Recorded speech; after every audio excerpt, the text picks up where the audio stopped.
Hi, everybody. Welcome to another episode of Spiritual Fluffers. Jason and Amy here. Today's episode is Are You a Compliments Ninja? How easily can you avoid compliments? Is what this one's about. No, this is our part 2 in the series on love and love levels and universal love. And so, Jason, if you don't mind, just bring us back to where we were on the last one in terms of love on a scale. We were talking about if you kind of imagine love on a scale as a human, how do we approach accessing love for ourselves and love for others? We're trying not to use negative numbers, so we're going to say, like, scale. Again, is this a real scale? No, there's no such thing as a real scale because we're dealing with infinite and infinitesimal, so it doesn't really work. But we're going to say universal love is 100, and then we're going to say self-loathing is 0. And then we fall somewhere in the middle, and really the whole goal of this reality is basically to, hop up the steps and try to get to 100. Again, every philosophy that's ever been created is basically about that's nirvana, right? Yeah. In Zen, in Buddhism, you're reaching bliss, and nirvana, and Taoism. So, and again, what's the usefulness of living like that? I mean, I'm not saying I don't appreciate the Buddhist monks and those who are, the yogis and whatnot that do live their whole lives in that state of bliss and Zen.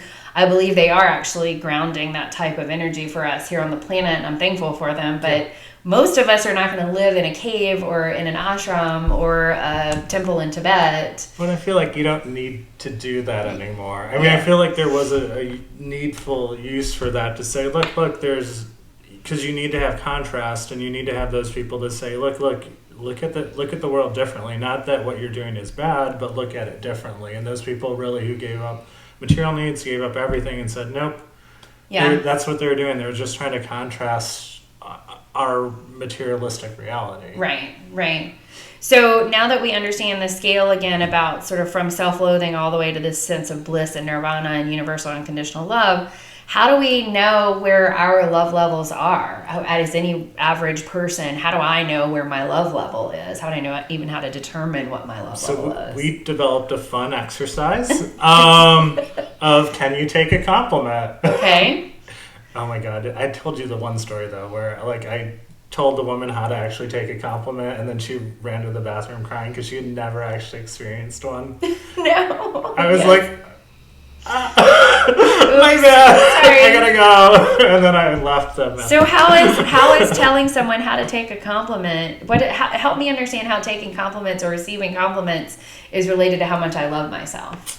I mean, basically, especially if you're not ready for a compliment, and this does not work. Compliments do not count because you're wearing a face at work. Okay, so someone saying, "Oh, that was a nice job on that report," you're gonna be like, "Yes, I can Thank you handle very this much because my guard's up." Right, and so it's really a compliment about yourself. Okay, and you'll actually find yourself dodging it like Neo in the Matrix, or you'll block it. Or even some people, if your love level is really low, it actually hurts to actually get a real compliment. But most people, I would say most people watching this are actually going to dodge it. Okay, so for example, if I say, Jason, it's really thoughtful of you to have brought me lunch today. I'm so grateful that you did that. Oh, it was nothing. It was cheap. And so that was a dodge because it was actually discounting what you did for me. Yeah. And again, you're really supposed to, and again, you'll actually start feeling this once we say this to you. You'll actually start picking it up. You will actually start being like, oh my God, I did dodge that. Well, and it's so funny when you said it, talking about feeling it, and both of us are empaths. Yeah. Even when you just said it was nothing, it was cheap, I felt inside my own self feeling like, oh, I'm not valuable to him. It's one of those things where the ego is a weird trip. Yes. It's fun if you actually don't experience it on a... Right. If you acknowledge that it is separate, you are the seer as well as the experiencer. Yeah. And so that's why when I felt it, I was like, oh, there goes Amy's ego, wishing she was more important to Jason. Yeah, it was and wild. then there was Jason's ego trying to say, no, I'm dodging it. I don't want... So again, we all do this to a certain extent. Again, it just depends on where we're at. And again, you'll be able to feel it. What usually happens is we're wearing a face, we're wearing a secret self. The compliment will hit the face, and then it won't. It might trickle down to the secret self, and then it never hits the real self. Right. Another example would be, let's take poor Heath Ledger. Mm. Clearly getting enough love. Yes. Like, enough compliments, enough everything. It kept on just hitting him. At his face, because that was his actor face. Yeah. Yes. And then again, it wasn't hitting him at a deeper level. He was, again, a Zen master at compliment dodging. Yeah. To very much the detriment of, Of his own life. Yeah. And actually, ironically, you're saying that Taylor Swift has a new documentary out on Netflix. I'd really encourage anybody to watch it. It's neat. But she really grapples with a lot of this and developing an entire career around building out your whole self based on people's perception and compliments of you. But it's that face. It's not actually what's inside of her. And it's exactly what we do. We all do this. It's why the work compliment is so easy to take. Yeah.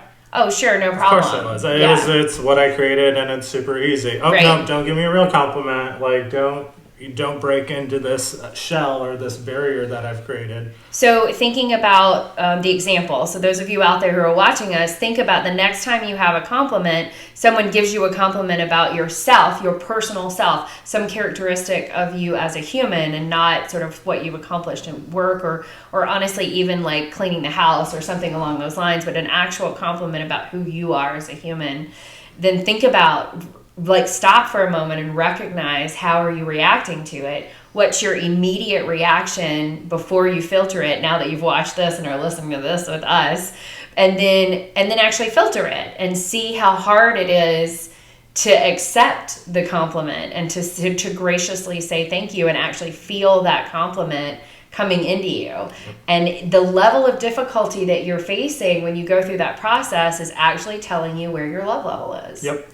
And it's really impactful. And again, we'll teach you, once you recognize it, we can teach you how to grow it and how to kind of play with it a little bit more. And again, raise it. At the end of the day, raise it. But again, right now, we just want you to recognize that this is happening and also somewhat play with it, and don't make fun of yourself in a self-deprecating way. Right. But at least kind of make fun of you being like, why did I just dodge that, like Neo in the Matrix? Yeah. Why did I stiff-arm this person's love towards me? Yeah. I'm also doing it with someone trying to buy you lunch or giving you a gift. Like, it's weird how we get into these matrix of self.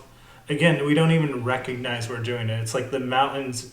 It's like living next to a mountain, and you know that the mountain exists so much so that it stops existing to you. It's interesting you should say that about the lunch one.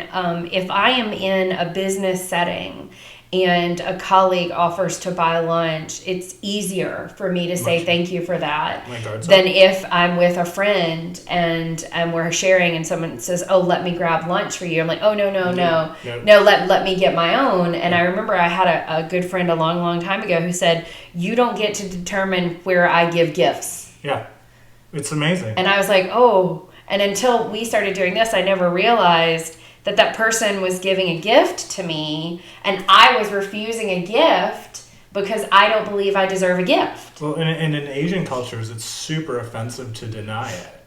Like, there's certain cultures where, like, they understand this probably better than I would say Americans and Europeans do, where, like, if you deny a gift, it is very, very insulting. Yeah. And the reason why it is because, again, I mean, I'm not suggesting a social... Right, set of norms around it. Because, again, that in itself makes this box and it becomes less superficial or real.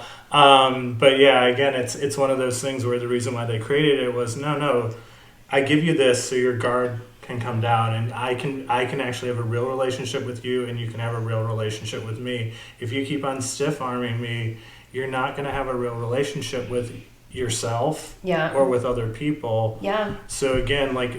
this is the reason why this is important. It's also, again, growing your love level. Well, and I think that's the whole point in us doing this series on love. So the first one we started with was, what is this unconditional love? What is this experience of love here as a human on earth?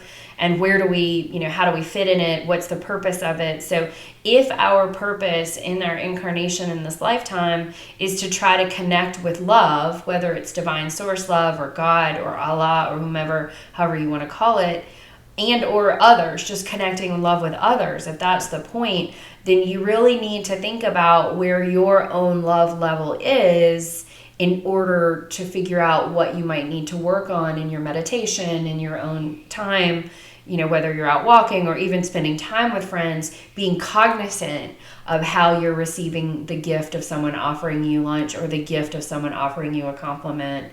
Because it's about us figuring out how to do love down here, right? Well, unfortunately, it becomes, if we aren't an active participant, it becomes unconscious. And what we're trying to do, part of what we're trying to do is make the unconscious conscious so that you can actually be an architect. Yes. In actually planning your own happiness versus letting it happen and having it become unconscious. And I love that. Creating a bit of what we call self-efficacy. It's like life is no longer happening to me. I'm not a victim of life anymore, that I am an active participant in my definition of happiness, my definition of love and connectivity. Yeah. Right? So, and again, on our next thing, we're going to be talking about how to raise it. Yep. We'll give you some concrete techniques and examples that you can practice, just like the practicing of accepting a compliment or accepting a gift from someone helps you identify and strengthen that love. We'll give you some ideas on how to up your love levels. Yep.